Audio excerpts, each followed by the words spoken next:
welcome to Bay Focus. Thank you so much for tuning in. You may notice we are at a different set today. So grateful to Jennifer Mallon, the host of Come Home with Jen Mallon, for lending us her set today.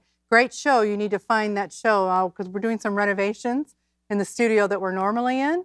So I am honored today to be here in this beautiful set, but we have some incredible guests today. Daniel Bernard, we're going to talk to him in just a moment with Somebody Cares Tampa Bay. Big event for them coming, annual event, but stay tuned as well. Later into the show, we're going to have a really great interview and some time with one of our local state representatives here in Florida, Representative Bernie Jacques. And there's all kinds of things that he has been involved in our state legislature that you want to hear about, and his vision for our state as well. But we're going to start with Daniel Bernard, Somebody Cares Tampa Bay. Welcome back. Great to be here. You are a regular, and but mainly when you have some big things to promote. And you have a big event coming up called CareFest. Before we get there, for our viewers that don't know what Somebody Cares Tampa Bay is, please tell them. Well, we are a Christian nonprofit organization. Our mission is to unify and equip the body of Christ across racial, denominational lines to transform Tampa Bay through practical demonstrations of the gospel of Jesus Christ. Yeah, you absolutely unite the body of Christ, all believers everywhere, churches in particular. And I've said many times on this show, that's no small feat. It isn't, because you have prayer breakfast. Doing it for 26 years. I said, I'm a pro at herding cats. That's what it's like to try to bring pastors together. Well, yeah, because they all have their own things that they're doing. Then to bring them and to set some of those aside and unite is really a cool thing that you do. And one of those things is CareFest. Tell us when it is and what it's about. Well, CareFest is September 30th, all across greater Tampa Bay, mainly Pasco, Pinellas, and Hillsborough counties, where what we do is that we've gone to the city code enforcements in the various cities that make up Tampa Bay, and we ask them to give us those individuals who are elderly, disabled, maybe a single mom if they own their own home, but they're in violation of city code. Whatever, they're not able to fix their home, they're maybe financially or any other way, and yet they're being cited, and so it's a frustration between the city and the homeowner and so forth. So we said, you know what, the church is going to be the solution. You give us those homeowners, and we mobilize for months in advance volunteers who will go out and evaluate the homes, and then they'll post them on our CareFest website, and then churches across Tampa Bay go onto the website and adopt these homes. So it's descriptive as to how many volunteers are needed over about a 4 or 5 hour period of time, how much, if it's paint, how much paint, and how many volunteers. And so it gets down to that so that someone can go out on CareFest Day, September 30th, and as a group or even as a business, we call it Caretageous Companies, go out there and to serve this particular widow or veteran, whoever it may be, during that day. And so we try to do it collectively so that we can make a big impact. We call it the Big C Church, going out and impacting. And so people, this year we have 150 projects that need to be done. Wow. And so if we could get all those 150 projects done on that particular day, that we estimated it would be about $2 million worth of goods and services we're bringing to the Tampa Bay area all in one day as we work together as a Church of Jesus Christ. Now, when you're doing this, I don't know if you still do this. You used to have like a little bit of a competition among cities, but is it with cities or just? Well, we dropped the whole competition Yeah, thing, you actually. did like Tampa, St. Pete. Oh yeah, we had the Care Cup and so forth, but we kind of said, you know what? I think by now, we don't need the competition. Hopefully, just to be good servants of the Lord Jesus Christ. Hopefully, is enough, and to just to be an expression of God's love to these people, and that's really the whole thing. We want the people always say, can I pay you something? What can I do? And we just we're trying to show you God's love in a practical way, no strings attached, and that gives us an opportunity to share Christ with them. Of course, we're always going for the total makeover, where not only of their homes but their very lives, and so that's now you have this day is targeted for this. But you also do projects throughout the year, All correct? throughout the year, Yeah, tell us about that a little bit if people had a need. Yeah, and so well, we have groups from outside coming, and they're looking to, hey, we're going to do like a domestic, if you will, mission thing, and so we have projects all throughout the year. Groups come in from outside, but they're available. There people have their needs. They can't wait till September 30th. Some of the needs are like more immediate, and so Yeah. those needs are available and so forth. So church says, well, September 30th doesn't really fit into our church schedule or calendar, if you will. Then no problem. When do you want to do it? And we will get it teed up, and so that again, Yeah. they can just go onto the website. We have a process where they're going to contact the owners and so forth, and be able to get that done. Okay, so how do people do this now? You have a website, Mm-hmm. CareFest USA, right? CareFestUSA.com. You can go there and you can see by county and then by city where the projects are, and see if that's something that you can adopt. You can go right online and adopt it, and then of course we immediately get a response that you have adopted it, and then we'll be in contact with you just to help you with the procedure of reaching out to the homeowner and so forth to Okay. totally follow up. Yeah. And then in terms of the future, you have a variety of things you're doing all the time, right? I mean, Yes. connecting with people. Yeah, well, and all throughout the year, of course, we just got done with back to school, and Yeah. of course, we had the National Day of Prayer, and had the Yes, Koreans, yes. South Koreans come in, Yes, and in the fall we will still be doing the angel tree for Christmas. for Christmas, and where we, get those needs, and we put it all together for the needs of the children, and then we also include a box of food and so forth. And then we call upon the church to say, come, we have these people who are in need. We've done all the work. We got all the gifts. We got the food. All you have to do is go and deliver the food and tell them about Jesus if the opportunity avails itself. I love that. No shortage of things to get involved with, and our viewers can connect with you on that. Okay, one last time before we go, and stay tuned because we're not leaving the show. We have another segment coming up. But date, location, I know you have a variety of locations, but then they'll be coming together. Yep. But again, how can our viewers connect? Just real quick, and the date. Yeah, the Times date it is start? September 30th, and it'll start about 7:30 a.m. People come Whoa. and register at the various sites, Yeah. and people are leaving from their church. If your church isn't involved, you want to get hooked up with a particular church, or we can help you to do that and add you to whatever they might be doing. We have there'll be a celebration over at City on a Hill in St. Pete, and Okay. it's really big in St. Pete. Abundant Life will have a kickoff in Largo. They'll have a kickoff and so forth. So if you call us at the Somebody Cares office, we'll plug you in, but you can definitely go to carefestusa.com and to Okay. find out more about it. But it'll be September 30th, and typically you're talking about just the morning. You're going to be using up your from about 8. You'll be launched out about 8 and get back between 12 and 1. Mhm. And you're done, and you bless somebody, Oh, that's repaired their home, wonderful. and got the city off their back. Yeah, and so yeah. it's a win for everybody. right? Wonderful, wonderful. Yeah. Thank you so much, Daniel, for Thank you for coming on having and us. sharing. And I hope those of you tuning in will connect with Somebody Cares Tampa Bay, get involved with CareFest. They always have something they're doing to reach the community, but this is a big thing every year. There are many, many people that participate in it, and you want to be one of those. Boy, the results and the blessing this is to people in need is just, it's just hard to explain how wonderful that is. So stay tuned. We're going to show you right now, too, a little bit of a look at CareFest and what it looks like and people involved. And then we will be back talking with a very special guest in just a moment. So stay tuned. Bad news everywhere. Broken hearts in need of prayer. But there's hope in His grace, and together we can give it away. Why do we hesitate? One day might be too late.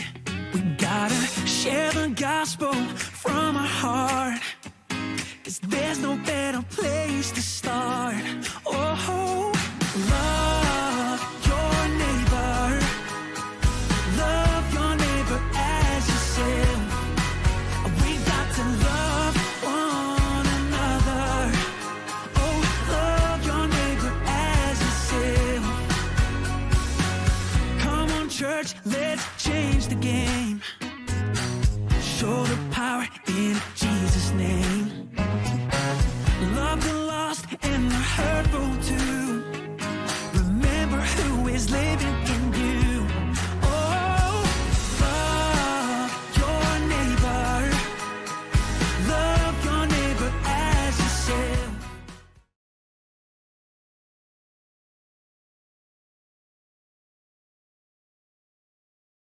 Welcome. Welcome to Bay Focus. Thank you so much for tuning in. We have so many things to tell you about. There's some exciting things coming up. The power of God is so much stronger. The power of Jesus is so much stronger.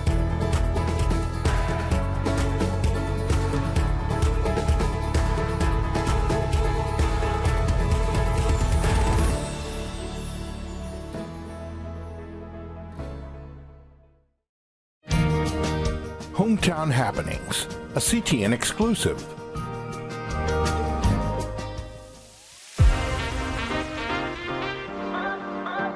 Well, today we're at Lecom Park in Bradenton, and we're actually watching the Marauders, and this is part of CTM's Family Night.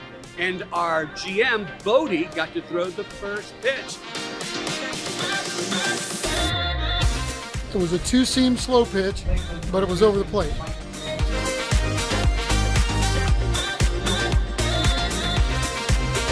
So we have a booth up tonight. We're giving away Frisbees and pens and cups and just having a great time getting into the community and telling folks how to watch us on CTN. But we're just having a great time here, sharing some good times with other Christians watching the baseball game. What's happening in your hometown? Well, we're back, and I'm so honored to have one of our Florida State representatives on the show today. And it's so nice to be able to get caught up on what are the things going on in the state of Florida, what some of our needs are. And we have Representative Bernie Jacques with us today. He represents Florida House District 59 in the Florida legislature, which encompasses all of Largo, Seminole, Pinellas Park, and portions of Seminole, Pinellas Park, and unincorporated Clearwater. Welcome to Bay Focus. Thank you for having me. Appreciate Representative it. Jacques. Now, I want to give our viewers a little bit of your background too, because, and I'm going to go through these, such an accomplished person, some of these as quickly as I can. But Representative Jacques holds a BA in History and Political Studies from Washington Adventist University and a law degree from Stetson University College of Law. He's also served as Assistant State Attorney for Florida's 6th Judicial Circuit, and he worked in private practice as a civil litigation attorney. Many accolades and awards in areas of government and nonprofit work, considered a rising star, legal elite. These are terms that have been given to him. And he also is Senior Partnerships Director at Big Brothers Big Sisters of Tampa Bay.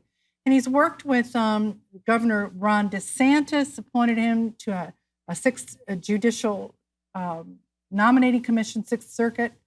Also with Sheriff Bob Galtieri for Pinellas County Sheriffs of Civil Service Board, a variety of board positions, review committees, and he is so connected with our community. But I would say you've also been a mentor with Big Brothers Big Sisters, and your work with them, that has to be very rewarding. Absolutely. It's super rewarding. It's something I got involved in when I was an assistant state attorney as a prosecutor. I was a very young prosecutor within a year, and I realized that a lot of the cases we're prosecuting, you could see some of the patterns, right? A lot of these young individuals probably didn't come from the best parts of town. They probably didn't have the best family support system. And I just hearkened back to when I was growing up, and I had a very involved dad in my life, and we didn't grow up in some of the best neighborhoods. That could have easily have been me. And so it was the impetus for me to get involved and just to intervene and be proactive on the front end as much as we were more so than we are on the enforcement side, because you can avoid that file being in front of a prosecutor's desk if mentors step up where young individuals do not have that family support that I was so fortunate to have. And so that's how I got involved. And if I could just prevent one kid from going through the criminal justice system, I counted it as a win. And so I've been doing that since 2013 now. I absolutely love it. And your story, and one of the things here, we're going to get into some, and you want to stay tuned because he has been right on the front lines of many issues, with his main focus being public safety and law and order. But your story started in Haiti. Your family came from here, and then you came here to the U.S. So you have a full understanding of what that is too. Absolutely. So we fled political persecution from Haiti. I was 7 years old at the time, settled down in Southwest Florida in a town called Immokalee initially, then eventually moved into the Naples area within Collier County. And this really formed my outlook, because as soon as we came to this country, my parents, they instilled in my brothers and I that in this country, if you work hard, you play by the rules, and most importantly, have faith in God, Yeah. all things are possible. And I took that to heart and really applied myself, because this is truly the land of opportunity. And I, even though I was 7, I'm old enough to see the alternative, right? Because we were in a country, in Haiti, where opportunity is capped because there is a breakdown of the rule of law and law and order, and people have to flee. Here in the United States, we have that rule of law that needs to be preserved, and families can achieve so much when that is preserved. And so that definitely had a big part in my upbringing. Well, yeah, and then one of the things that, before we get into some of the specifics about the legislative sessions, that was my question to you. So you felt the transition. Why did you get involved in law and then politics? I think a loaded question is, did you feel that you had to get involved in policy on some level? Sure. Well, the first reason why I got involved in law is because as a child, I would be very argumentative with my parents, and my dad told me you should be some kind of a lawyer or something. Right. And so again, I took that to heart as well and followed that path. But my interest in politics also started at a young age. It started with a love for American history. Yeah. And when you follow the figures of American history, obviously a lot of them were political leaders, and so that piqued my interest. And just this patriotic interest in seeing the folks who shaped this nation. And the older I got, the more I realized that how important it is to have people in the policy-making realm.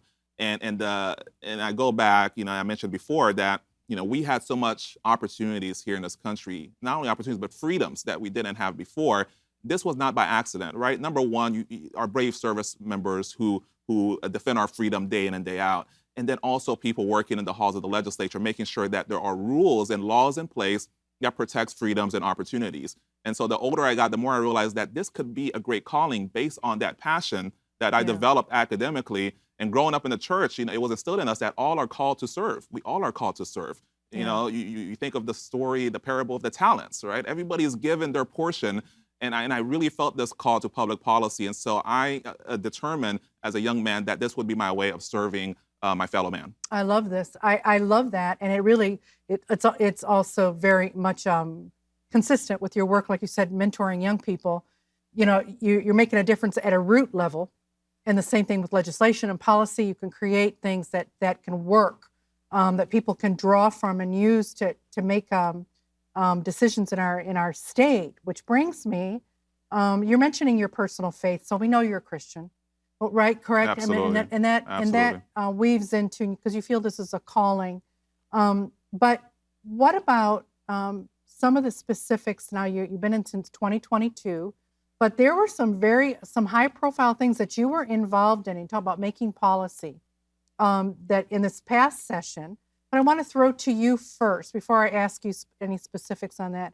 What were some of the highlights that you did? I mean, you've got committee assignments, which I want to mention. He's in Healthcare Appropriations Subcommittee, and he's the vice chair of that, Judiciary Committee, Criminal Justice Subcommittee, Constitutional Rights, Law and Government Operations Subcommittee, Appropriations Subcommittee, Local Administration, Federal Affairs and Special District Subcommittee, not for lack of things to get involved in. So you were immersed. What was the highlights for you, and what did you feel was most important that you accomplished? Absolutely, very immersed. They keep us very busy up there, and we got to work immediately. We hit the ground running. We have great staff members that allow us to serve our constituents in the 59th district. Well, there were several pieces of legislation that we were able to bring forth across the finish line. In fact, we had 9 bills signed into legislation by Governor DeSantis. And those were sponsored by you. Sponsored by me. Yep, 9 directly sponsored by me. We also co-sponsored several of impactful pieces of legislation.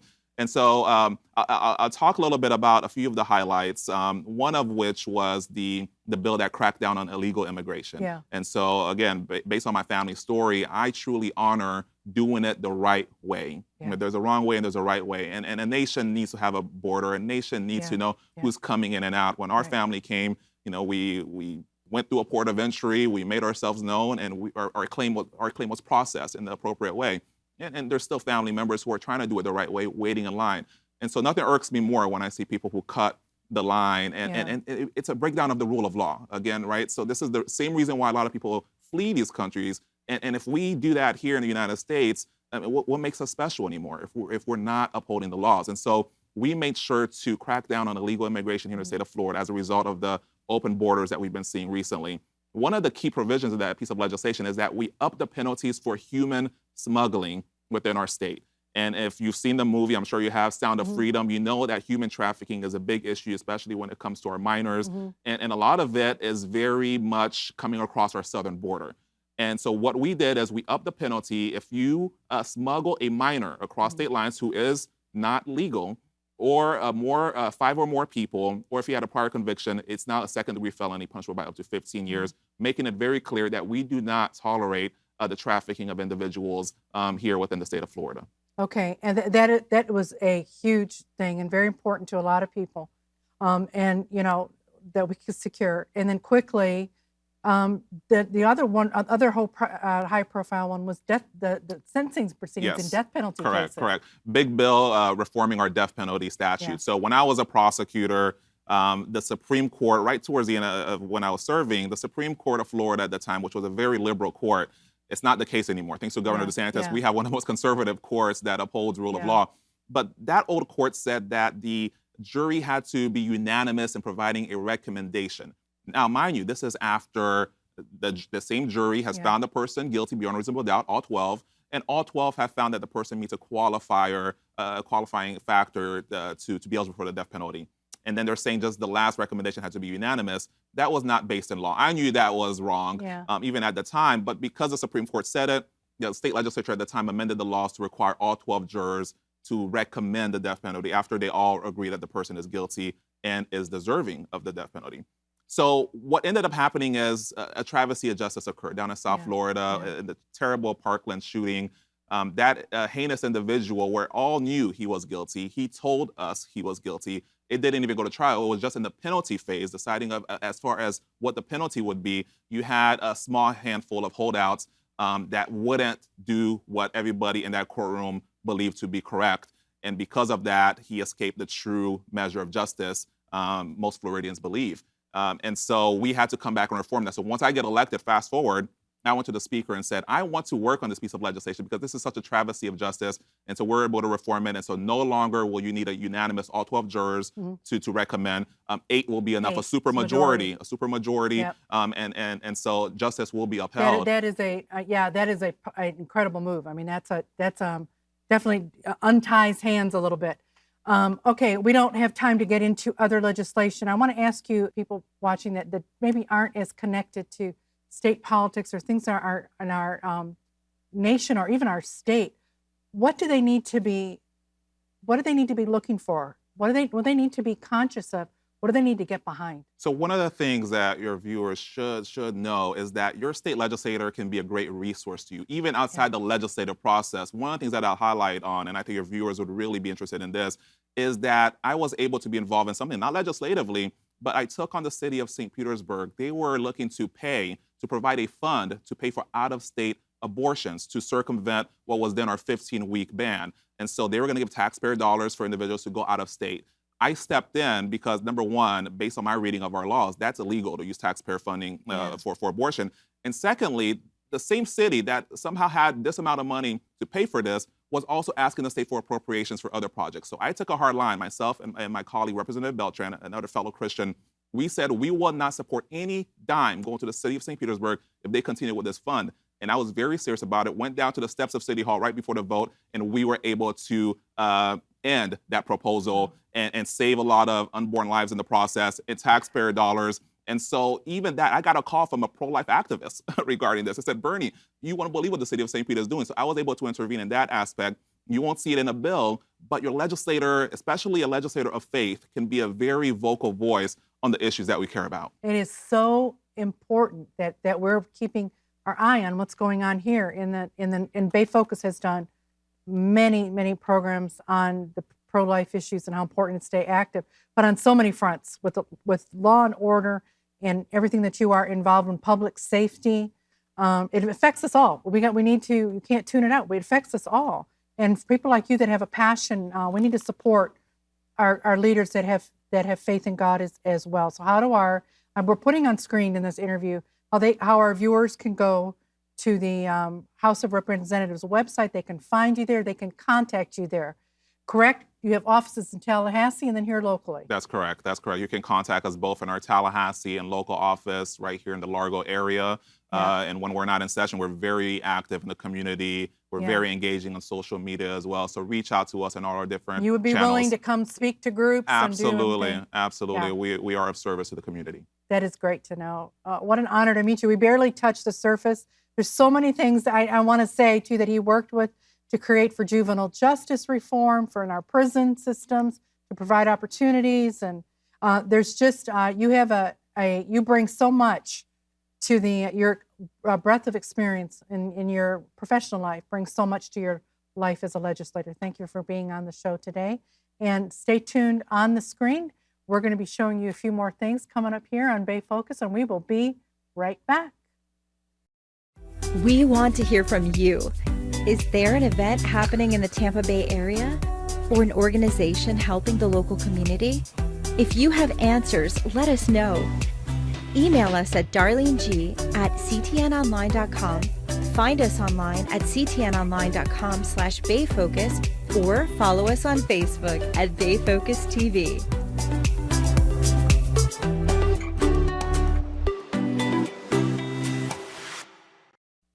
Well, I want to thank my guests today, Daniel Bernard, Somebody Cares Tampa Bay, president and founder of Somebody Cares Tampa Bay, that he was with us earlier. I hope you'll get out and support CareFest and get involved. And then also Representative Jacques, what an honor it was to meet him and to be so encouraged that God has placed people of faith in positions of influence and authority, and we need to support them when we can. And I want to thank you for tuning in, and we've shown you ways on the show how you can connect with us. I want to hear from you each week. We're so honored to have you tune in. We will see you next week. May God richly, richly bless you.